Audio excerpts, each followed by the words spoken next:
This show has long spoken out against the left pushing their agenda on children in schools. The classroom should be a place for education, not indoctrination. My next guest went viral, super mega viral, for speaking out against inappropriate sexualized education in California, of all places, at a school board meeting. A true hero joining me now. Mario presents. Mario, your facial hair looks more exquisite than ever, actually, than even in the clip that went viral. We are so thrilled to have you on the program. Thank you for speaking out. What is it that inspired you to do so? Being a member of the LGBT community, I see the pitfalls that our children could fall prey to, and I had to speak out against it. I do want to say thank you for giving me this opportunity to share my message, share the message, because it's not just me. There's a whole bunch of gay men and women, aunts and uncles. We are family members too. When we see our nieces and our nephews being indoctrinated, we have to say something. And that's the mission of Gays Against Groomers, is to activate all these aunts, uncles, family members who understand the fight that these parents are having to fight.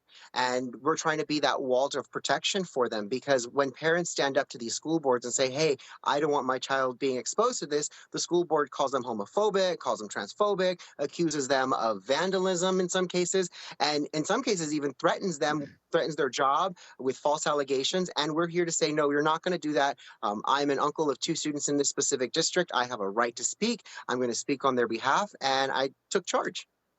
Yeah, you certainly did. I was sitting there on Twitter scrolling through and I was like, wait a second, this video is pure fire. And it is probably the most impassioned speech I've seen to date against the sexualization of children in the classroom. Without further ado, you got to check out Mario's speech. Take it away.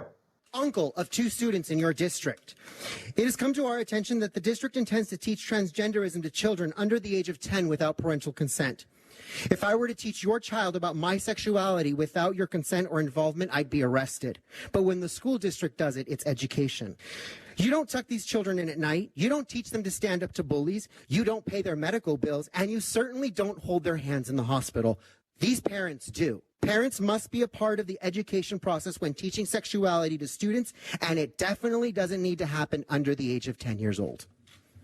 It's such a universal point. I love that point, that this is something that parents do for their children, and these teachers get them for a few hours a day, maybe less. Maybe you should consider homeschooling actually at this point, but nonetheless, a few hours a day, and then, not for their whole lives.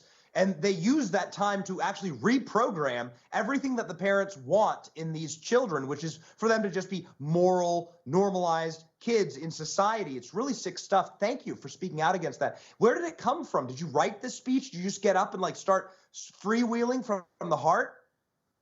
No, actually, I did write the speech. It came from the heart the night before. I saw that a parent had reached out and said, hey, well, please, Gays Against Groomers, please send somebody out there. And I knew that I had 2 students in the district. So my heart went right into that speech on Monday night. I wrote it. I memorized, not really memorized it. I timed it. I wanted to make sure that I was well within my 3 minutes or within 2 minutes if they happened to cut me, which they did. And I said it with 5 seconds to spare. And it really was this internal passion that said, I have to say something. There is way too much darkness infecting our communities, infecting our schools. These children's education scores, their school test scores, their reading scores, they're all down. Every score, every metric is down across every district. About the only thing that's up in every single district across the nation is the rate of STDs. And that's a very sad statistic. It's truly, truly grotesque. Gays Against Groomers, what is happening to this organization online is also grotesque. You're being censored and banned for simply wanting to protect children. What a wild world we live in. Tell me more about Gays Against Groomers. So Gays Against Groomers is a network of LGBT people who fight this indoctrination in our schools, in our media. We're basically ground army. We're trying to support these parents at school boards, city council meetings. We're trying to get eyes and ears in everything so that we can bring this stuff to light. The more that we bring this stuff to light, the more parents are going to be activated. We're expanding beyond just California, beyond my community, beyond the nation. We're going global. I'm helping them start Gag Latino because I do speak Spanish. And this is important that we make sure that we hit the Spanish language media because the media is suppressing us at every turn. They've taken down our PayPal. They've taken down our Venmo. They've even shut down our Google account, our Google Drive account where we posted and had all of our networking stuff. It's gone. So we had to recreate everything, find new channels for us to put our stuff together because this is a collective effort. It's not just me. I have some information. Someone else has other information. And when we put it together, we have this massive amount of information that we can arm parents and arm other people with. And that's what the magic of GAG is we're doing this for others. We're not doing this for ourselves. I'm not doing this to be famous. I don't want to be famous. I happen to spark this magical moment and I'm here to do it. I'm here to represent it, but it's not just me. It's the parents behind me, the people who supported me throughout this journey. I'm not fresh on the scene. I've been doing this since 2013 and GAG approached me, said, hey, I know the work you've done. I see the work you've done. Would you lend your talents to us? And I said, absolutely, more than happily, I'll do that.